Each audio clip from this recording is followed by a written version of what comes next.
I, 19F, am currently dealing with a situation that has completely changed my life. I need to give some background first so everyone can understand how things got to this point. My father Kirk, 45M, raised me as a single parent after my mom left us when I was 4. According to what my dad told me, she had eloped with someone she met at her workplace. I don't remember much about her except for some vague memories of her singing to me before bed and the smell of her perfume. Life wasn't easy after Mom left. Dad started working double shifts at different places to support us. During the day, he worked as a warehouse worker, and at night he would do various odd jobs like being a security guard or working at gas stations. We lived in a small rented apartment and not the best part of town, but Dad always made sure I had enough to eat and decent clothes to wear to school. Throughout my childhood, I watched Dad try to find someone new. He got into different relationships, but none of them lasted more than a few months. Some of these women were nice to me, like Linda, who used to bake cookies for me and help me with my homework. Others made it clear they weren't interested in being a stepmother to a young girl. One woman, Margaret, even told Dad straight to his face that she didn't want to date someone with a kid. I remember hearing them argue about it late at night when they thought I was asleep. The only constant support system in our lives was my Uncle Richard, 48M, Dad's elder brother. He helped us whenever we needed it, especially with my education expenses. He would often buy me books and school supplies without even telling my dad because he knew Dad's pride would never let him accept help directly. When I needed a laptop for school projects, Uncle Richard bought it as my birthday present so Dad couldn't refuse. He was also the one who encouraged me to focus on my studies and aim high, always telling me that education was my ticket to a better life. I worked really hard throughout high school, often studying late into the night after finishing my part-time job at a local diner. I managed to get excellent grades and was involved in several school clubs. My teachers encouraged me to apply to top universities, saying I had a real shot at getting in. I applied to several colleges and got accepted into my dream university, which has one of the best programs for my chosen major. The problem was that it would cost way more than what we could afford. I knew Dad was already struggling with our regular expenses and working extra hours just to pay rent. Over the past year, I had noticed some changes in his behavior. He had started hanging out with some new friends who seemed to be into gambling. He would come home late smelling of cigarettes and alcohol, sometimes excited about winning some money, other times quiet and angry after losing. I decided to approach Uncle Richard for help. He was doing well financially with his own business and had always been supportive of my education. When I told him about the college acceptance and explained our financial situation, he immediately agreed to help. He said he would pay for my first year's tuition and help me figure out scholarships and part-time work for the remaining years. He even offered to help me find a cheap apartment near campus. Everything seemed to be working out until last month. Uncle Richard had agreed to send the money for my tuition and first semester's housing. Dad had convinced him to send it to his account instead of directly to the college, saying he would take care of the admission process since he was my legal guardian. I didn't think much of it at the time since Dad had always been responsible with money meant for my education, even when we were struggling. But then I started noticing Dad acting strange. He was staying out later than usual and seemed nervous whenever I mentioned college. One night, I couldn't sleep because of stress about the upcoming admission deadline, and I heard him on the phone in the kitchen. He was talking to one of his gambling buddies about losing a huge amount in poker games and needing to win it back. My heart sank as I listened to him talk about borrowing money from different people to try to recover his losses. When I confronted him about it the next morning, he first tried to deny everything. He said I must have misunderstood the conversation. But when I kept pushing and told him I would call Uncle Richard to ask about the money, he finally broke down and admitted that he had lost most of the tuition money gambling. He tried to justify it by saying he was sure he could win it back with just a few more games, and that he only took the money temporarily. He promised he would figure something out before the college admission deadline. I was devastated. This was money meant for my education, my future. All those nights studying, all those extra hours working at the diner, everything I had worked for was slipping away because of his gambling addiction. I immediately called Uncle Richard and told him everything through tears. He was furious.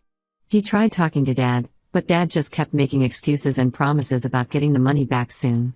The worst part was that he didn't even seem to understand how badly he had betrayed my trust.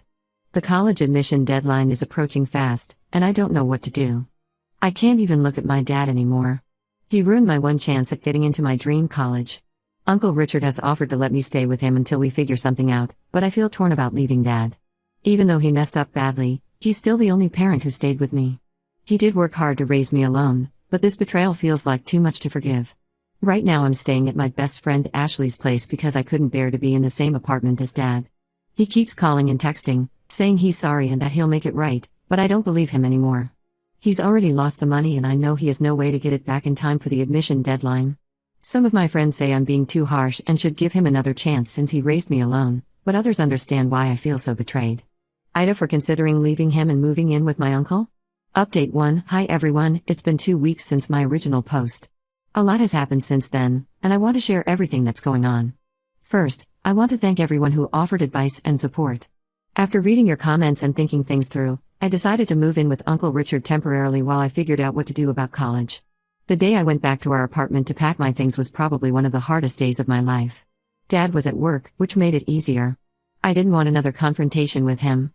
Ashley came with me to help pack, and we started going through my room, sorting out what I needed to take. I had to get all my important documents, birth certificate, social security card, school records, and everything else I might need for college applications. I couldn't find some of my documents in my room, so I had to look in Dad's room. I felt weird going through his things, but I needed those papers. While searching through his closet, I found an old shoebox pushed far back on the top shelf. I probably wouldn't have even opened it, but it had my name written on it in my mom's handwriting. I recognized it from some old birthday cards I had kept. Inside that box, I found something that changed everything. There were dozens of letters from my mom, all dated within months after she left us. They were still sealed, never opened. The earliest one was dated just 2 months after she left, and the last one was from about a year after she went away. In all those letters, she was begging Dad to let her see me. She wrote about how leaving was the biggest mistake of her life, how she had realized that the man she left with wasn't worth losing her daughter over, and how she wanted to make things right. Some letters had tear stains on the envelopes. In one of them, I could feel something inside. It turned out to be a small heart-shaped locket with my baby picture in it. She had written that she wanted me to have it, even if she couldn't give it to me herself. Reading those letters made me feel sick to my stomach. Dad had always told me that Mom never tried to contact us after leaving, that she had completely abandoned me and didn't care about what happened to me. I took all the letters with me and spent the whole night reading them at Ashley's place. Each one felt like a punch to the gut.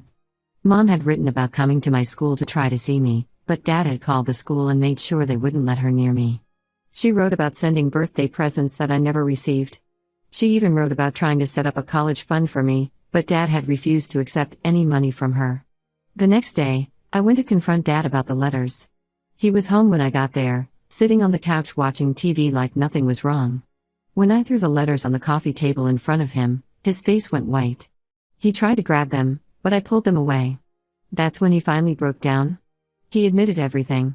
Mom had tried to come back multiple times in the first year after leaving.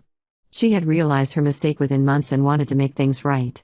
But Dad was so hurt and angry that he refused to let her see me. He kept saying he thought he was protecting me, that he didn't want me to get hurt when she inevitably left again. But I think he was just being selfish. He didn't want me to have any relationship with her because he was afraid I might choose her over him. Finding out about this secret hurt even more than the gambling incident. He had kept me from having any relationship with my mother. All those years I spent thinking she didn't want me, feeling abandoned and unwanted by her, were based on lies. I tried finding my mom's current contact information online but haven't had any luck yet. Uncle Richard is helping me look for her, but it's been 15 years, and we don't have much to go on. Her name is pretty common, and we don't even know if she kept her maiden name or changed it. Dad keeps trying to explain himself, showing up at Uncle Richard's house or my workplace, saying he did everything for my own good. He claims he was trying to protect me from getting hurt, that he couldn't bear the thought of me going through the pain of her leaving again. But I don't want to hear his excuses anymore. He made decisions about my life without considering what I might want. He took away my chance to know my mother, and now he's taken away my chance to go to my dream college. I'm still staying with Uncle Richard and his wife Sarah, and honestly, it's been really good for my mental health to be away from Dad's drama. Their house is peaceful, and they both treat me with respect. Sarah has been incredibly supportive too, helping me look into other options for college, including some scholarships I might be eligible for. It's strange living in a house where adults actually ask for my opinion about things and listen to what I have to say. Yesterday, things got really bad. Dad showed up at Uncle Richard's house completely drunk. He started yelling in the front yard about how I was abandoning him just like my mother did, how ungrateful I was after everything he had done for me. He was making such a scene that the neighbors came out to see what was happening. Uncle Richard tried to calm him down, but Dad just got more aggressive. He started accusing Richard of trying to steal his daughter and ruin his life. It got so bad that Uncle Richard had to threaten to call the police before Dad would finally leave. The whole incident just confirmed that I made the right decision by moving out. Dad isn't thinking about what's best for me, he's only thinking about himself, just like he did when he kept those letters from me. Some of my relatives have been calling, saying I should forgive him because he's my father and he raised me alone. But how can I forgive someone who not only gambled away my future but also lied to me my entire life about my mother? Update 2. It's been about a month since my last update, and things have taken an unexpected turn. After the incident where Dad showed up drunk at Uncle Richard's house, things got more complicated. For the past few weeks, Dad kept leaving voicemails and sending messages, alternating between apologizing and accusing me of betraying him. He even tried getting some of his relatives to convince me to come back home. One morning, Uncle Richard asked me to sit down for a serious conversation. He and Sarah had been discussing something important, and they wanted to talk to me about it. At first, I was worried they were going to ask me to leave because of all the drama Dad was causing. Instead, they told me they wanted to formally adopt me. I was completely shocked by this offer. Uncle Richard explained that he had always felt responsible for me, especially since he knew about Dad's gambling problems long before the college money incident. He revealed some things that made me understand the situation better. Apparently, Dad's gambling wasn't a recent problem like I had thought. He had been struggling with it for years, probably since I was in middle school. Uncle Richard had tried to help him multiple times over the years, but Dad always refused to admit he had a problem. Whenever he lost money gambling, he would come to Uncle Richard asking for loans, always claiming it was for my education or our living expenses. Uncle Richard showed me a notebook where he had kept track of all the money Dad had borrowed over the years. The amounts were shocking. There were loans for supposed school trips that I never went on, textbooks that were never bought, and even medical expenses for treatments I never received. Richard kept helping because he didn't want me to suffer, but he realized now that he should have taken more direct action sooner. Sarah then shared her perspective. She had been watching the situation for years and had often suggested to Richard that they should do more to help me directly instead of enabling Dad's behavior. She said she had always thought of me as part of their family anyway, and making it official would just be formalizing what they already felt. The adoption offer came with another surprise. Uncle Richard and Sarah said they would fully support my college education, including helping me get into my dream university next year. They suggested I take this year to work part-time, possibly intern at Uncle Richard's company, and retake some classes to improve my application. They even offered to help me find a therapist if I wanted to talk to someone about everything that had happened. While I was still processing all this information, Uncle Richard revealed one more thing. He had hired a private investigator to look into Dad's gambling debts. He wanted to make sure there weren't any dangerous people Dad owed money to who might come looking for payment. The investigation revealed that Dad had taken out several high-interest loans from some shady lending companies. He had even put up our rental apartment security deposit as collateral for one of these loans. After learning all this, I decided to accept their offer of adoption. It wasn't an easy decision to make. Despite everything, there was still a part of me that felt guilty about legally separating myself from Dad. But I knew it was the right choice for my future. Uncle Richard and Sarah could provide the stability I needed to achieve my goals, and more importantly, they respected me enough to be honest with me. Dad found out about this somehow, probably through one of the relatives he had asked to talk to me. He completely lost it. He started sending me angry messages, accusing me of betraying him and saying I was letting Uncle Richard steal his daughter. He claimed that Richard had always been jealous of him and had planned this all along. When I didn't respond to his messages, he started posting angry rants on social media about how his daughter and brother had betrayed him.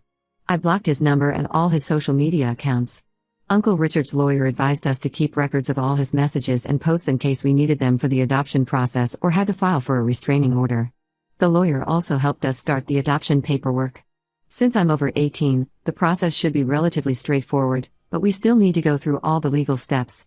Right now, I'm trying to focus on my future instead of dwelling on the past. Uncle Richard and Sarah have shown me what a healthy family relationship looks like. They've been helping me research colleges and scholarships, and for the first time in a long time, I feel hopeful about my future. Update 3. Hi everyone, it's been 3 months since everything happened, and I wanted to give you all a final update. The adoption process is moving forward smoothly, mainly because I'm legally an adult and Dad hasn't tried to contest it. I've started taking some community college classes to boost my transcript for next year's college applications, and I'm maintaining a 4.0 GPA so far. Living with Uncle Richard and Sarah has shown me what a stable, supportive family environment feels like. They actually ask about my day and remember the details I tell them. When I mentioned being interested in economics, Uncle Richard brought home some books on financial markets and offered to let me intern at his company's finance department. Sarah has been teaching me how to drive, something Dad always said he didn't have time for. The biggest news is that I finally managed to find my mom through social media. After weeks of searching and following different leads, I found her profile. She's living in Colorado now, married to someone different from the person she left with, and has 2 kids. I have half-siblings I never knew about. I spent days trying to decide whether to contact her or not. Finally, I sent her a message explaining who I was. She responded within minutes, and we ended up having a long video call where we both cried a lot. She explained her side of the story, how young and unhappy she had been in her marriage with Dad, how the other man had convinced her she deserved better, and how quickly she realized she had made a terrible mistake. She showed me a box where she had kept every newspaper clipping about my school achievements that she could find online or through distant relatives. While I'm not ready to have a close relationship with her yet, it feels good to at least know the truth. She's been very respectful of my boundaries and hasn't pushed for more than I'm comfortable with. She just wants me to know that she never stopped thinking about me and that she's there if I ever want to know more about her side of the family. My half-siblings, who are 8 and 10, were excited to learn they had a big sister. Dad made one last attempt to reconcile last week. He showed up at my workplace, saying he had joined Gamblers Anonymous and was getting help. He looked better, more put together than the last time I saw him. He said he was 6 weeks sober and had started seeing a counselor about his gambling addiction. While I'm glad he's trying to get better, I told him it was too late to fix our relationship. He kept too many secrets, told too many lies, and betrayed my trust too many times. He started crying, saying he understood now how much he had hurt me and that he would spend the rest of his life trying to make it up to me if I gave him the chance. But I realized that I don't want to spend my life waiting for him to become the father I needed. I told him I forgave him for my own peace of mind, but that I needed to move forward with my life without him in it. I'm focusing on my future now. Uncle Richard and Sarah have been amazing, helping me plan for college and teaching me about managing money responsibly. I've started therapy to deal with all the trust issues this situation has caused, and it's actually helping. I'm even thinking about majoring in psychology now, alongside economics. Sometimes I feel sad about how things ended with Dad, but I know I made the right choice for myself. My therapist says it's okay to miss the good parts of our relationship while still acknowledging that it wasn't healthy. I hope Dad sticks with his recovery program and builds a better life for himself. But my life is with Uncle Richard and Sarah now, and for the first time in years, I feel like I can actually plan for my future without worrying about everything falling apart. I probably won't update again unless something major happens. Thank you all for your support throughout this journey. It really helped to have people validate my feelings and support my decisions during this difficult time.